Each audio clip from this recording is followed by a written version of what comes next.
Good afternoon. It's indeed my pleasure to be here with you, to President Harris, Professor Hildress, Reverend Turner Tucker, brothers and sisters in Jesus Christ. I can't begin to tell you how excited I am about the possibility of participating in this tremendous initiative here at American Baptist College. And with your permission, I'll just kind of pick up where Dr. Harris left off in terms of calling and my own experience and perceptions about calling. And with also your permission, I'd like to contextualize what I hope to share in two ways. First, from the book of Acts. If you will remember the first chapter of Acts, the disciples, Jesus is about to ascend to heaven, and the disciples are asking him, Lord, are you going to put us in charge right now? Are you going to give us the kingdom right now? He said, no, y'all need to wait. You need to wait until you have power. And when you have power, then you should be my witnesses, not only here in Jerusalem, but in Samaria and to the uttermost parts of the earth.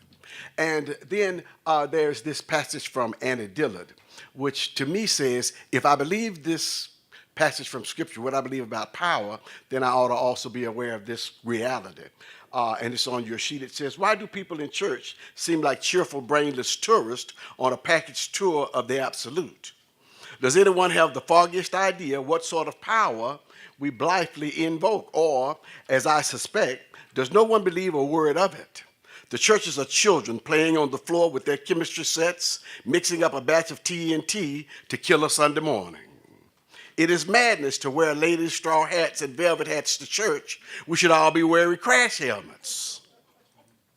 Ushers should issue life preservers and signal flares. They should lash us to our pews. For the sleeping God may wake someday and take offense, or the waking God may draw us to where we can never return. And so I believe that this power that God gives is real, and that one of the expressions of that power is how God calls people to be involved in God's purposes in the world. Now, I have not always had this understanding. As a matter of fact, I began wrestling with the call to ministry when I was about 8 years old. And I didn't tell anybody, because in my neighborhood, if you wanted any peace in your life, you didn't tell anybody that you wanted to be a preacher. Not at that age anyway. But my understanding was extremely limited, and it was a vocational understanding of what call was. And it took me some years. I've been a Methodist preacher now for 42 years. And it took me many years to grow beyond this limited and limiting vocational understanding of ministry, to realize that I had actually been invited to participate in a way of life, that Jesus came along and invited people to a way of life in the midst of the power of the Roman Empire. Jesus invited people to this way of life and called people. God calls people to become part of that way of life. And since doing some additional readings, especially the work of Kathleen Callahan and Bonnie McLemore, the whole notion of calling as a lifelong participation in the purposes of God has really gotten me excited, and that's why I'm glad to be here today. Because I think knowledge and learning are powerful and give us power. But I also realize that calling happens in context. It does not happen separate and apart from where we are and what's going on around us. As Dr. Harris says, it also happens as we are in relationship with the people around us, and that while it most certainly has a vocational element, whatever our vocation might be, it's not purely vocational and hierarchical, as Dr. Harris was saying. Now, one of the most helpful things for me was Howard Thurman's book, Jesus and the Disinherited. Because in that book, I found a call to lives lived, as Thurman puts it, free from fear, hypocrisy, and dishonesty, and hatred. Thurman says the masses of men will live with their backs constantly against the wall. They are the poor, the disinherited, the dispossessed. What does our religion say to them? The issue is not what it counsels them to do for others whose need may be greater, but what religion offers to meet their own needs. The search for an answer to this question is perhaps the most important religious quest of modern life. What does it mean to be called to be a member of the community of faith? What did it mean in the first century to be called to be a person free of fear, hypocrisy, and hatred in the middle of the Roman Empire? What does it mean to be called today in the middle of the American Empire to live a life free from fear, hypocrisy, and hatred? Like Dr. Harris, I too have children who grew up in the church. I have 5 daughters. One of them is a regular attender at church, a participant in the church. And to give you an idea of how they feel about church, when my next to the youngest daughter, Lonnie, who's now an attorney, was in the 11th grade, I got a car so that she could drive, she and her sister, to school, and her mother and I would not have to hustle across town to pick them up every day. The rules for having the car were very simple. Lonnie, you can't let anybody else drive the car. Lonnie, you have to keep the car clean and keep the oil changed, and you got to go to church on Sunday. Lonnie says, well, Dad, I'm not into organized religion, so I don't think I can go to church on Sunday. So, Lonnie, I completely understand, but organized religion bought this car. So my expectation is that you will be at church on Sunday. Well, she said, Dad, I cannot with integrity accept the car. Here are the keys. She gave me the keys back. I sold the car. But that was her attitude. Now, we're still just like this. But in terms of organized religion, the hierarchical understanding I think I had did not speak to her need. And so she's still a very spiritual person, still searching, but not finding what she needs in the church. And so I'm hoping, because I think I'm enjoying the best years of my life right now. It took me this long to learn what to do with life, and I'm about to step out of it.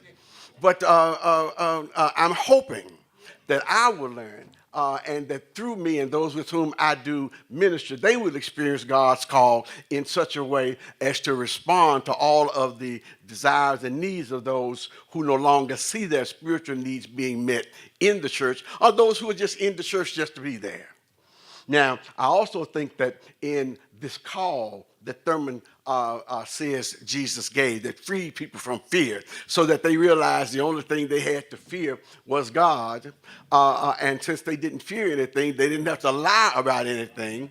They could be honest, and that they could also free themselves of hatred, because hate destroys the hater and does more damage to the hater than it does to the person who's hated. And so in this call to this kind of freedom, people were validated as unique creations and expressions of the Creator. They found that human personality is what's of ultimate worth.